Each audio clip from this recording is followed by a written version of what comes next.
નમસ્કાર 31 ડિસેમ્બર 2025 આ ડેટ ઘણા ટેક્સ પેયર્સ માટે ઇમ્પોર્ટન્ટ છે, પરંતુ ઘણાને ખબર નથી.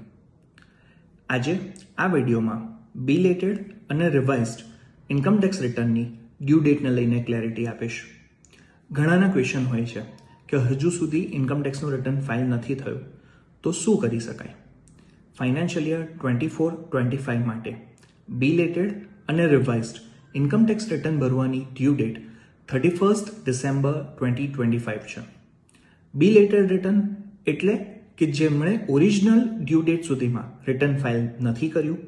રિવાઇઝડ રિટર્ન એટલે જેમણે રિટર્ન ફાઇલ કરી દીધું છે, પરંતુ એમાં ઇન્કમ, ડિડક્શન્સ કે ફોરેન એસેટ્સ કે કોઈ ડિટેલ્સ મિસ થઈ ગઈ છે. ઇમ્પોર્ટન્ટ સમજો, બિલેટેડ રિટર્ન હમણાં ફાઇલ કરવામાં લેટ ફી અને ઇન્ટરેસ્ટ અપ્લાય થઈ શકે છે, પરંતુ રિટર્ન ના ફાઇલ કરવું એના કરતાં તો બેટર છે. રિવાઇઝડ રિટર્નમાં કરેક્ટ ડિસ્ક્લોઝર કરવું હંમેશા એડવાઇઝેબલ છે, સ્પેશિયલી જ્યારે ડિપાર્ટમેન્ટ ડેટા ડ્રિવન છે. પ્રેક્ટિકલ એડવાઇસ, તમારું આઈટીઆર રિવ્યૂ કરો. મિસ્ટેક અથવા મિસ થયું હોય તો 31 ડિસેમ્બર પહેલાં કરેક્ટ કરો. પ્રોપર કોમ્પ્લાયન્સ અને ટાઈમલી એડવાઇસ હંમેશા બેટર હોય છે.